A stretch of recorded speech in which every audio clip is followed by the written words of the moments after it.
We'll begin the news now in South Nigeria, Rivers State, where the Governor Siminalayi Fubara has nominated Caretaker Chairmen for the 23 local government areas of the state. Fubara sent the list to the State House of Assembly, led by factional Speaker Victor Jumbo on Tuesday. The nomination came amid a renewed political crisis in the state, as former council chairmen have refused to vacate their offices after their tenure expired on Monday. Fubara's communication to the Assembly was contained in a statement issued on Tuesday night by the Clerk of the House, GM Gallis West. And still in Rivers State, Governor Fubara convened a Security Council meeting with heads of security agencies following recent political developments in the state. Now, the meeting was held behind closed doors at the Government House in Port Harcourt on Tuesday. Now, after the meeting, Fubara told the press that discussions centered on strategies to contain the invasion of local government secretariats. Now, we cautioned the immediate past council chairmen against harboring false hopes of returning to their positions. Fubara, however, raised an alarm over an alleged plan by his opponents to arrest his supporters. He also pledged to personally protect them, saying anyone attempting such arrest would have to confront him first. Meanwhile, the Rivers State Police Command has confirmed the death of a policeman and a member of a local security outfit in Iberi Umuma, in Umuma, local government area of the state on Tuesday. They were reportedly killed during a crisis that broke out following the expiration of the 3-year tenure of the elected chairman of local governments and ward councillors on June 17th. Now, violence also broke out in the Port Harcourt local government area and Obiakpo local government area of the state.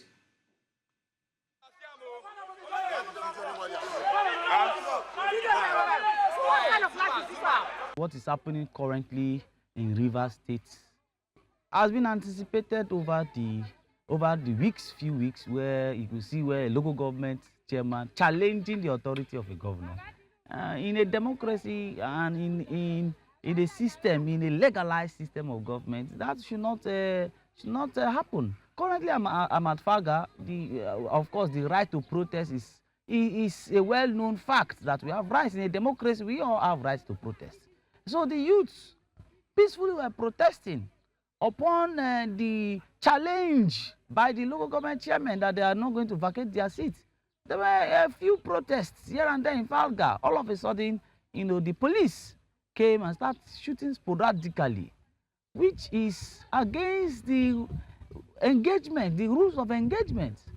And so it is pitiable that the military apparatus is now instigating violence in Rivers State. It is not acceptable.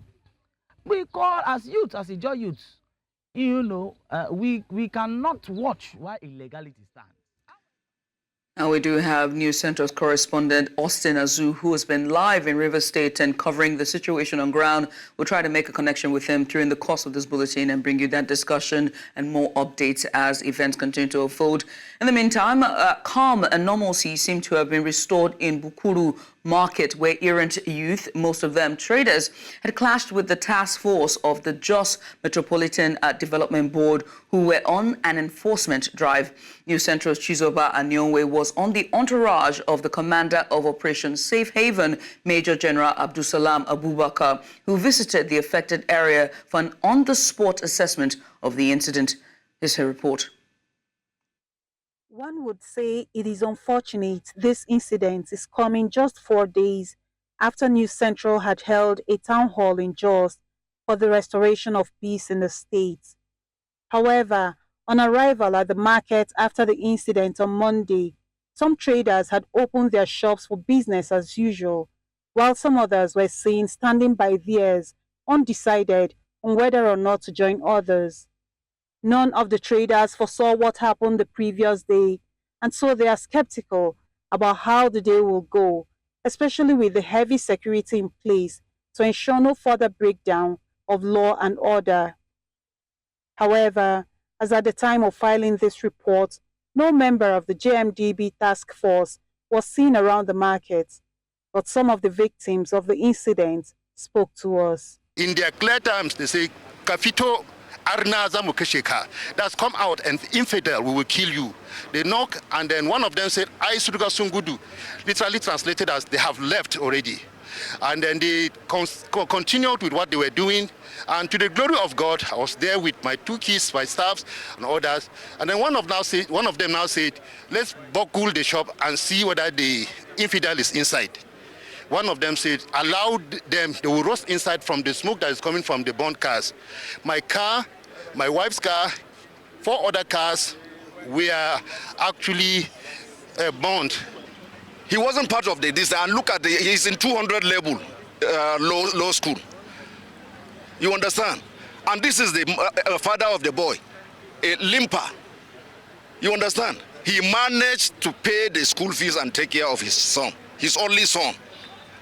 Please, we are begging the government to come and intervene on this matter. We, the women, we are not happy. The mothers, some of our children that are coming up, they kill them. We are not happy with what happened. So the government should know what to do.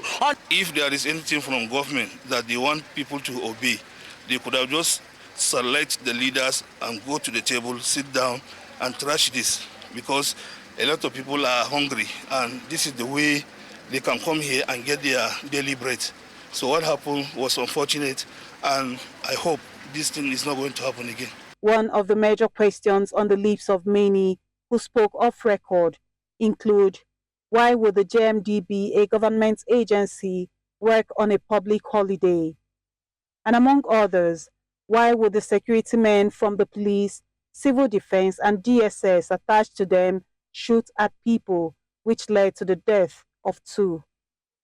While those questions beg for answers, proper management of the situation in order to prevent any further escalation is the call of many. This is actually where some of those vehicles were set ablaze yesterday by the irate youths, but we cannot see any of the vehicles around now. We've been told that they've been taken away, and where they were taken to, we do not know, and so we cannot tell. But as you can see behind me, the General Officer Commanding of 3 Division, Maxwell Kobe Cantonment, and of course the Commander of Operation Safe Haven here in Jos, is on the ground to see the level of destruction of what has happened here yesterday. In Jos for News Central, Chizoba Anyowe. Still on security and youths, several youths in Benin City, the Edo State capital, have thrown their weight behind the recent anti-cultism law passed by the Edo State House of Assembly and signed by the Governor Godwin Obaseki, aimed at ending the wanton killings of youths in Benin City by rival cult groups. The youths, while taking to the streets of the Upper Sakoba area of the state, condemned politicians in the state aiming to use the upcoming governorship poll to settle scores with the state government by condemning the law, saying it will erode gains made at restoring peace to the state in the last few months. Amadine Uyu compiled this report. Take a look. The youths took to the streets of the Okmasakumba area of Benin City in their numbers. They said the march and gathering is in support of the recent anti-cultism law signed by the state government and condemned the political class in the state for trying to use the upcoming state election to condemn the law. This gathering of over 500 upper youths in Ikpobaha local government seeks to send a very strong note of warning to troublemakers who wants to cash in on the Edo 2024 governorship election to cause trouble and divide up Pasakwamba youths against constituted authority. They accused the State Labour Party for condemning the law, saying their action will erode the gains made in recent months in trying to restore peace to the state. We see it as an affront to the ideals of development and good governance portrayed by the Obaseki-led administration. We see that as a negation to the constructive campaign gospel that we have been preaching since the commencement of this movement. We are all aware the pain and sorrow cultism has brought to homes in Edo, particularly in Edo South, promising youths having all been killed either by the gun or other dangerous weapons. We totally frown against cultism in Edo State. The youths, also known as the Upper Sakumba youths of Benin City, are calling on the political class to engage in responsible campaigns, devoid of instigating violence in the state. And now we make connection with our correspondent, Austin Azu, who is live in Rivers State and has been following the political crisis and all the story as it unfolds in Rivers State. Austin, a very good morning to you. Can you hear me? Good morning. Good morning. Thank you so much for coming on. So well done again for just, monitoring all the situation going on in Rivers State. But can you give us update on the recent developments so far in this state? Yes, this morning, security agencies have taken over the 23 council areas of the state.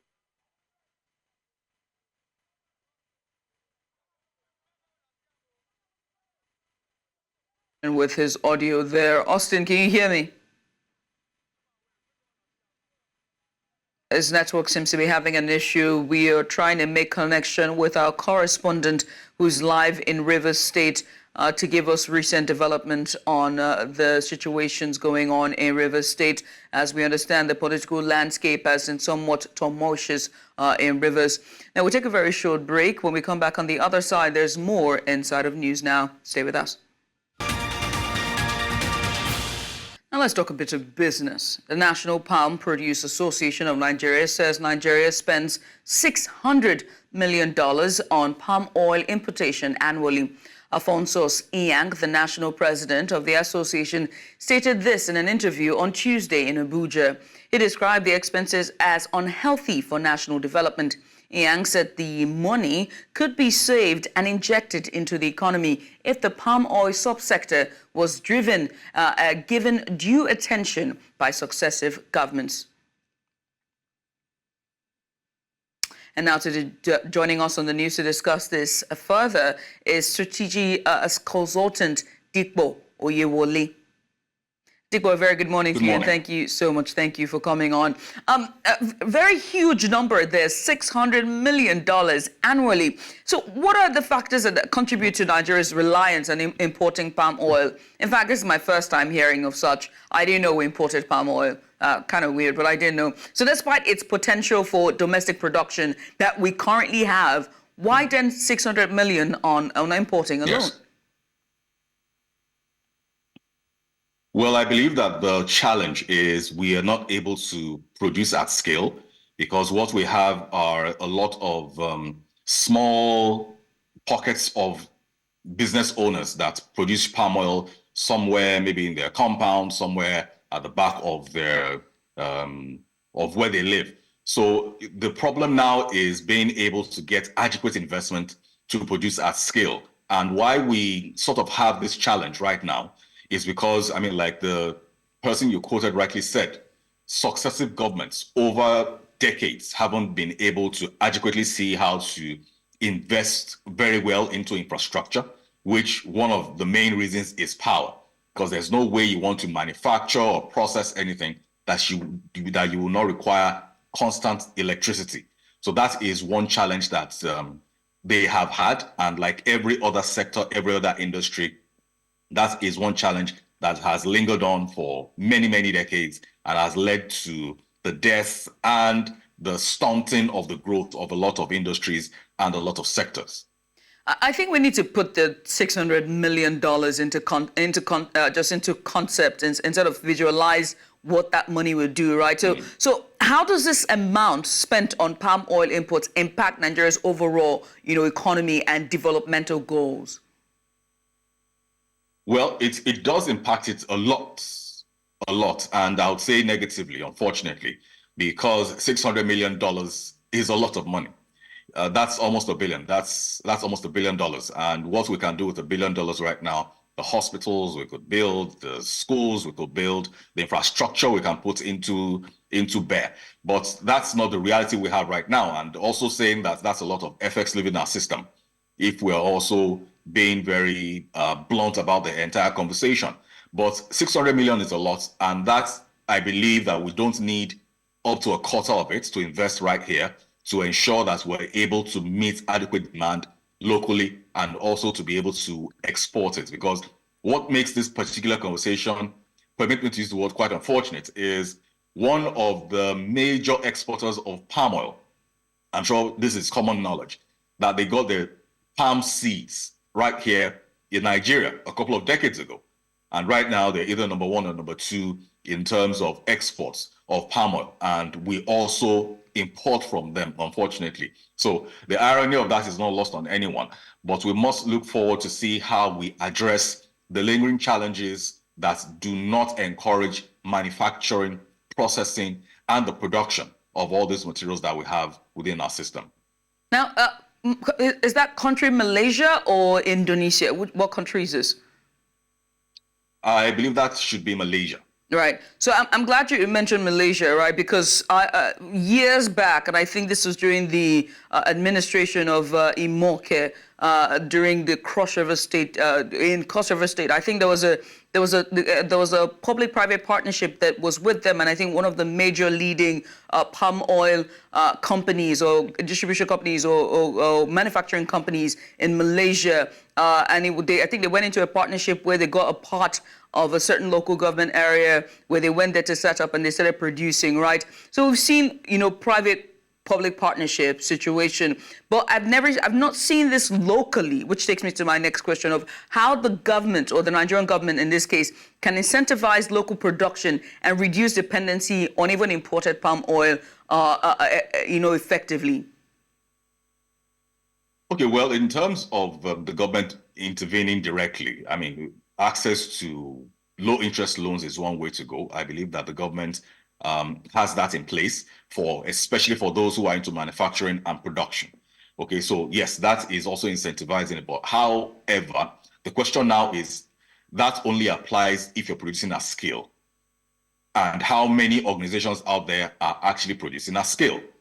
Because it's only when you're producing at scale that you can have access to such financial facilities. So I believe that because of the challenges that have bedeviled that particular sector and industry, a lot of people that erstwhile would have paid attention to it or gone into the business of producing or processing palm oil have not gone into it because they don't see the right incentives to it. And it's not just enough to access the loans. Like I said before, we talked about power.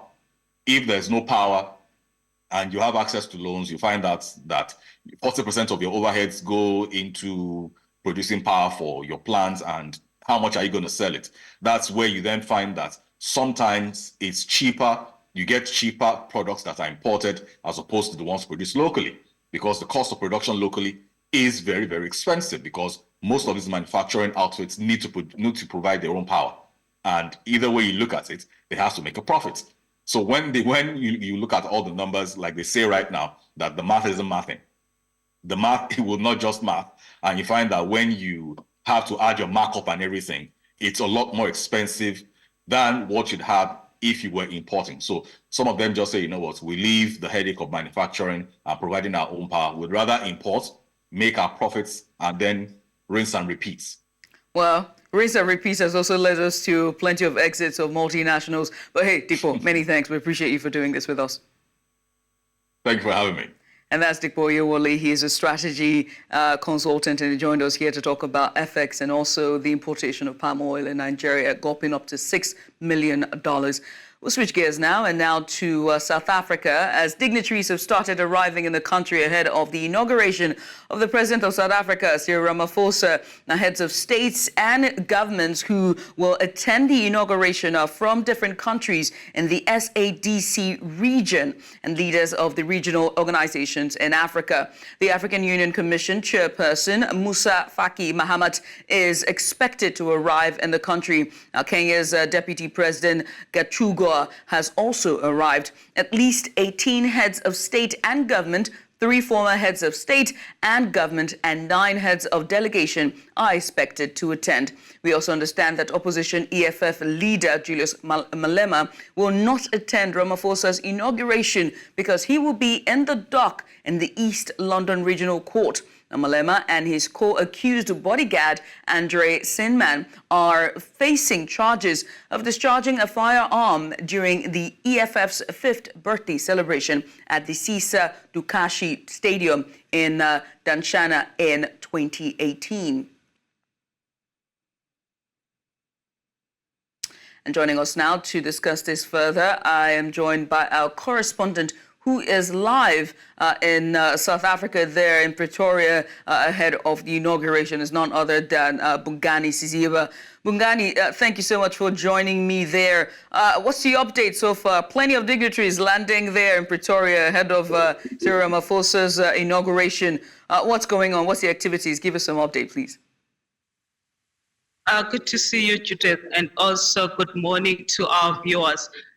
Yes, our dignitaries are starting to come in. So far, we have seen the King of Amidst Zulu coming in, and also we have seen the former First Lady, Graca Mandela, and also the former First Lady, that is the wife of FW de Klerk, also coming in. But we know that a lot of dignitaries are still on their way to come in here. I am at the Union building where the inauguration is going to be happening, and our President Cyril Ramaphosa is indeed going to get his second term, and he will be inaugurated this morning. And we are also expecting to see international visitors who will also be coming in. And as I'm looking down, I can see ANC supporters, citizens, they are already feeling the side where they are supposed to be seated, which is a little bit far from where the inauguration will be happening. So it's another day today where Cyril Ramaphosa is going to be inaugurated for his second term, and dignitaries are coming in.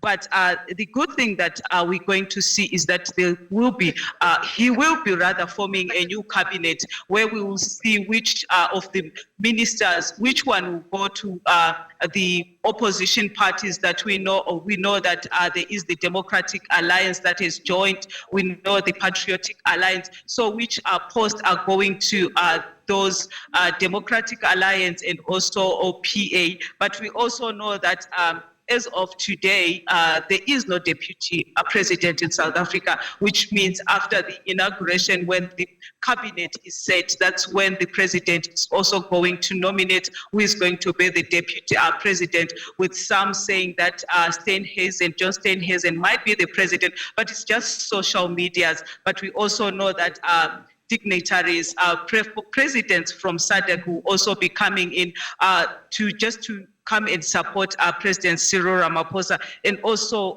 what we are looking forward to see is any members from the BRICS. We know South Africa is part of the BRICS, so who is coming in from the BRICS to support also Cyril Ramaphosa when he's being inaugurated today.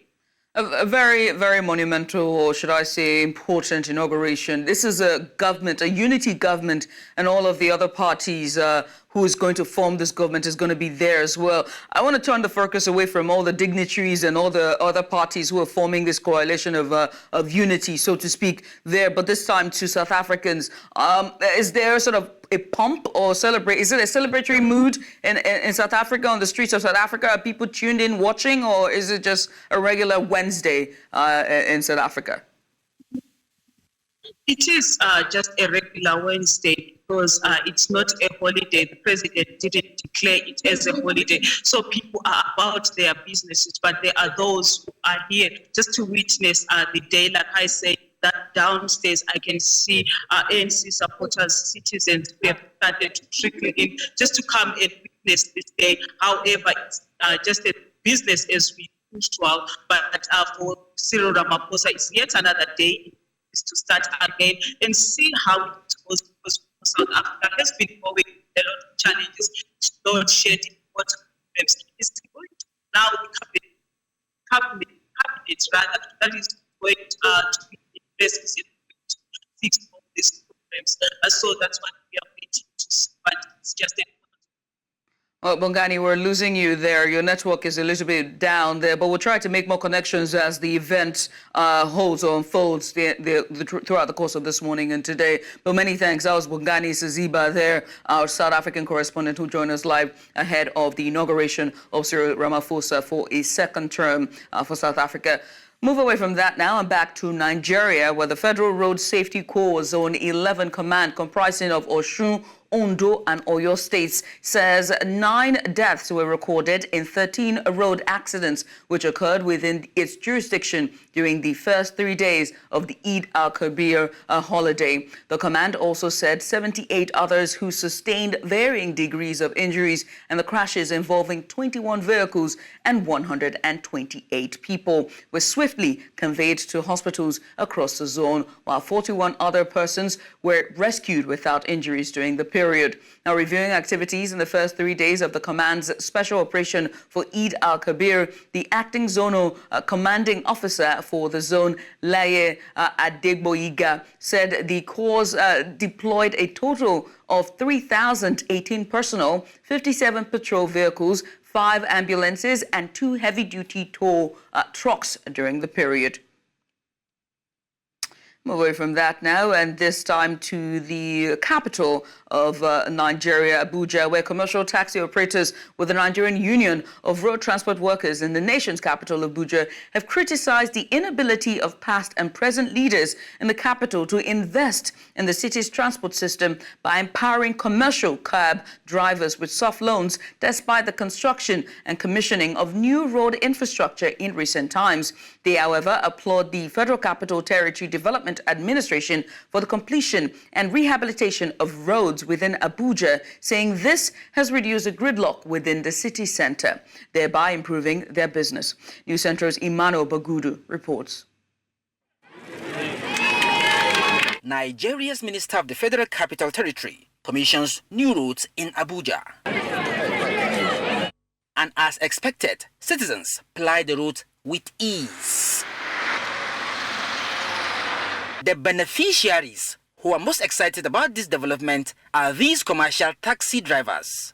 They say it makes business easy and more profitable. The road has actually improved the business style we have been doing before. Are you supposed to see we can one-on-one say, and for people congratulate and shake and say yes, it's try for we. When you are going somewhere, you think of about 2 or 3 roads that link to the same area. Which one is the fastest? So based on that, for him to complete some of those roads. I'll move now to health matters. The Abia government says it has not yet recorded any confirmed case of cholera in the state from January to date. The Ministry of Health, however, confirmed 109 suspected cases of cholera reported in 6 local government areas of the state were found to be negative after test. News Central's Chinwe Ugeli reports. While neighboring states like Imo and Cross River grapple with confirmed cholera outbreaks, Abia remains on high alert. Recent reports suggested potential cases in Abia, though the state government has denied confirmation. So what it means, we have had suspected cases, yet on confirmation it came out negative, so we don't have a case of cholera in Abia State. The situation necessitates preventive measures from the government and residents of the state. As everybody should be on alert and make sure you wash your hands. If we can practice hand washing, food hygiene, and proper defecation of our wastes, we can kick it out of our shores and from our homes. And all I need to do is to keep my environment clean, the food I eat, the water I drink. I don't allow my children to take water from any source. In my school, I do teach children how to be careful. In my home, I always ensure that my children wash their hands regularly and keep their surroundings tidied up. I ensure that equally they take their bath and make sure that whatever they put in their mouth is clean. The permanent secretary said government has since embarked on sensitization of the citizens, distribution of medical materials that may be needed to various health facilities across the state. She, however, admonished residents of the state to practice an all-round hygiene over what they eat or drink. There's a common practice people have in several communities That's open air defecation. They go and just put, even some of them go and defecate inside the river. So those practices are discouraged. Open air defecation discouraged. And the way you handle food, that it's very important. For things like vegetables that we take raw or fruits we take raw, we advise that people need to wash them with clean water. Sometimes we even advise that they should use salt to wash them so that the salinity of the salt can kill off the germs that may accompany those fruits and vegetables we're eating. Most residents of the state seem aware of the outbreak in the country and are prepared to stay safe. After all, prevention, they say, is better than cure. It also behoves on every citizen of Abia State to take precautionary measures to ensure that the issue of cholera does not escalate. In Omaha for News Central, Chinwe Ugeli. And still on health, the Lagos State Commissioner for Health, Akin Abayomi, says Lagos Island has the highest number of suspected cholera cases, with 106 of the 350 suspected cases in the state. Abayomi disclosed this on his official X account while giving an update on the state's cholera outbreak. News Central's Bettina Nweli took to the street to find out the level of awareness of the public on the recent cholera outbreak. Here's a report. In the bustling city of Lagos, Nigeria, an unseen enemy lurks in the waters. An outbreak of cholera has gripped the city, leaving families devastated and communities on edge. Cholera, a bacterial infection caused by ingesting contaminated water or food, thrives in areas with poor sanitation. In Lagos, where clean water and proper sanitation are luxuries, the disease looks set to spread like wildfire if not properly contained. Cholera is a disease that has almost been stamped out of many countries. Why is it just resurfacing in 2024? That's the question we should be asking ourselves. What has changed? Fundamentally, what has really changed is the state of disposable income of Lagosians generally. There's no other country where you see waste being managed the way it's being managed. In a state like Lagos State especially, you know. I mean, how do you rationalize state of aquatic splendor? That's what we call ourselves. And there's no potable water. On Thursday, they used to do general cleaning, but not all of them normally do it. So cleaning of gutters, at least if government will enhance it, that they should do more. All these poly bags, all those things that they throw away, they should try to find means to caution the people. Lagos is dirty. You know, if we move around Lagos, we move around every blessed day. You know, there's some certain area in Lagos is an eyesore. Drainage is not working. You understand? The canal is messed up. You understand? So it contributes. And the environment, people are not helping matter. People that stay in the environment, they are not helping matter. Like those days, 90s, early 2000s, you know, we used to have this environmental, everybody will be indoor. That outside, everybody will come out. They'll clean up the environment, but it's not working. It contributes all those, you know. Cholera strikes quickly, causing severe dehydration and, if left untreated, death. For many in Lagos, access to medical care is limited. Education is key in preventing the spread of cholera. Teaching children and families about hygiene practices can make a significant difference. Every state will have a dump site that has to be systematically managed. What you now do with the waste is a totally different thing. As a resident, on the one hand, government is solely responsible for managing that dump site, and it is going to be decommissioned in less than 24 months, not 2060. When it is decommissioned, it means that nobody continues to take waste there anymore. We must harness the growth potential. Speaking about hygiene, the government had made a promise to decommission the Olusosun dump site. The question now is how soon this will happen. On the bright side, Lagos State has developed a track record for preventing diseases from ravaging its population. The cases of Ebola and COVID-19 being reference points. It is then the expectation that the state will once again live up to its reputation in this threat of a cholera outbreak. In Lagos, for News Central, Bettina Nwili. And now to West Africa. Burkina Faso has suspended French broadcaster TV5 for 6 months for spreading disinformation and also hit the medium with a fine of 50 million CFA francs. The communications regulator accused the channel of spreading malicious insinuations and disinformation about the country's transitional government. It has earlier suspended French newspaper Le Monde, British publication The Guardian, and German broadcaster DW. TV5 was already suspended on April 28th for 2 weeks after broadcasting a report by Human Rights Watch that accused the military of killing civilians. Multiple foreign news outlets, the majority French, have been shut temporarily or indefinitely since Captain Ibrahim Traoré seized power in the West African country in September 2022 coup. In the meantime, dozens of Russian military instructors have arrived in insurgency-hit Burkina Faso following an attack in the restive north, about which the authorities have remained silent. According to an African diplomat's source, 2 rotations of planes carrying Russian instructors arrived in Burkina due to the situation. The flights were said to have come in from neighboring Mali, another junta-led nation which has forged closer ties with Moscow.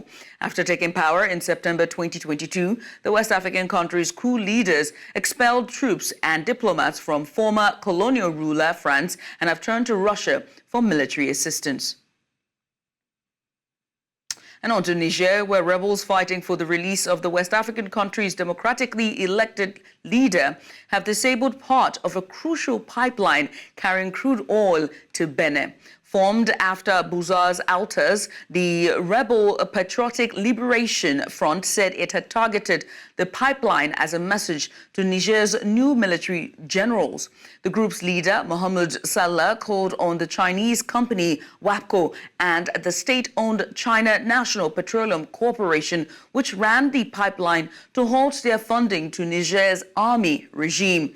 Vital to both the Nigerian and Beninese economies, the 2,000-kilometer-long pipeline has become the subject of a diplomatic spat between the 2 West African neighbors. Now, since a military coup on July 26, Niger's President Mahmoud Bouza has been imprisoned at the presidential palace in the capital, Niamey.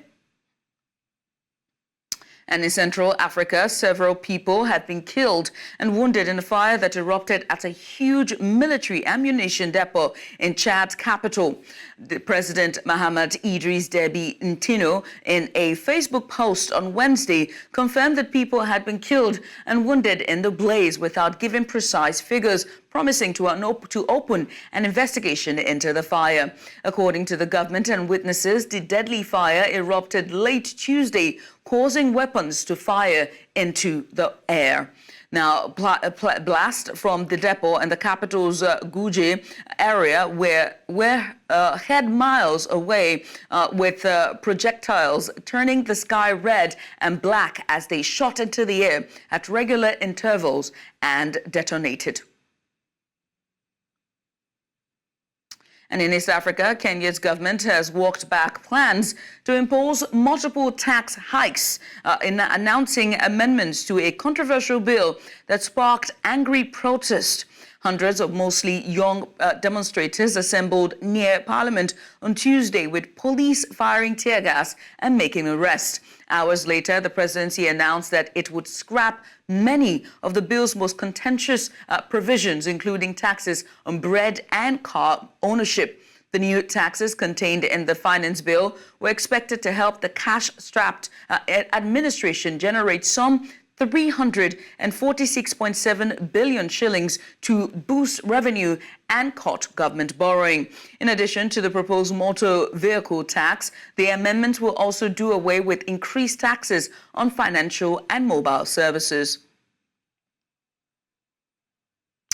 You're still watching News Now on News Central TV. There's still more on the other side after this break. Stay with us. Russia's President Vladimir Putin and North Korean leader Kim Jong-un kicked off a summit in Pyongyang on Wednesday, where they are likely to discuss ways to boost their sanctions, boosting military ties. Now, Putin arrived in Kim Il-sung Square, which has been decked with Russian and North Korean flags, along with large portraits of the two leaders for a ceremony ahead of talks where a strategic partnership deal is likely to be signed. Kim had earlier greeted Putin at the airport with the two internationally isolated leaders hugging on the red carpet, underscoring the increasingly close relationship that has sparked concern in Seoul and Washington. It is Putin's first trip to North Korea since 2000 and comes as Western countries accuse Kim of supplying arms to Russia for use in Ukraine. Mexico's President Andrés Manuel López Obrador says a new U.S. citizenship pathway for 500,000 immigrants married to American nationals announced by his counterpart Joe Biden is a step forward. Biden attempted a political high-wire act on Tuesday by announcing a citizenship pathway for 500,000 immigrants married to U.S. nationals in a counterweight to his recent crackdown on illegal border crossers. The Biden administration has been struggling to address immigration, a hugely divisive issue for many Americans ahead of November's presidential election. Muy buena la noticia de que van a regularizarse familias mexicanas en Estados Unidos, sobre todo los estudiantes, los jóvenes. Es digno de reconocimiento el que el presidente Biden actúe de esta forma. Nosotros hemos venido insistiendo en la regularización de México.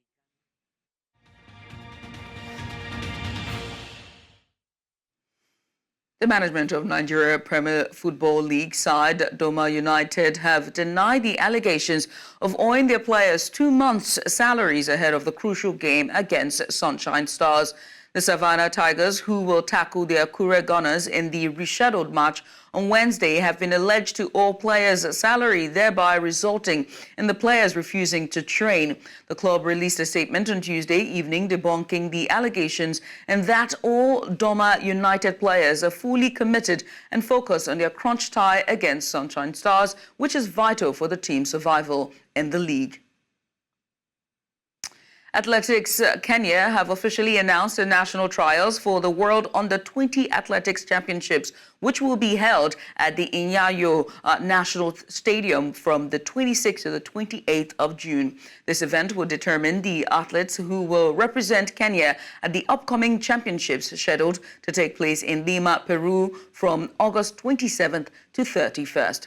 The two-day trials will be exclusive to athletes under the age of 20, and Athletics Kenya has emphasized the importance of strict adherence to the age requirement. To ensure compliance, all participants have been told to present specific documents for vetting on Wednesday, June 26th at the Nyayo National Stadium. Portuguese youngster Francisco Conceição scored a late winner to help Portugal fight back from a goal down to beat Czech Republic in their Euro 2024 opener in Leipzig. The 21-year-old Porto winger scored from close range after the Czechs were unable to clear a cross, completing his team's comeback. The Czechs earlier went ahead against a run of play through Lucas Provod's a fine strike from the edge of the box after the hour mark. Cristiano Ronaldo's Portugal dug just deep enough to claim victory, with Robin Rannick's own goal pulling them level before Conceição's dramatic win. And that's all at this hour, but before we go, let's take another look at some of the major stories. Rivers Assembly is set to screen 23 Caretaker Committee chairmen and members. Dignitaries have arrived in South Africa for presidential inauguration. And we also told you that Chadian authorities have reported several deaths in military ammunition depot fire. Now remember that you can send us your eyewitness report to the WhatsApp number now showing on the screen. And while you're at it, make sure to follow us on social media. We're at News Central TV. You can also watch News Central live on DSTV channel 422, Star Times channel 274, Avo TV, and live on YouTube. Many thanks for watching. I am Judith at TV.